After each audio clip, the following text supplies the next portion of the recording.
In this video, I'm going to be quickly showing you on how you can change domain in Shopify in the easiest way. So to do this, simply click on Settings. Once you click on Settings, what you're going to want to do from there is you're going to go over to Domains.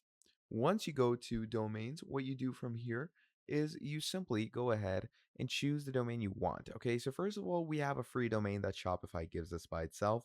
Then we can either buy a new domain off of Shopify or connect an existing domain that we already have. So obviously the choice is yours. You can buy a domain as well because Shopify has great offers, or you can go ahead and connect your very own domain as well by simply clicking or writing the domain name over here. Like let's say I'm going to write in Nike.com just as an example. Now we click on next. And as you can see, it says domain requires verification. So just go ahead and verify your domain ownership. And that is how easy it is to change domain in Shopify.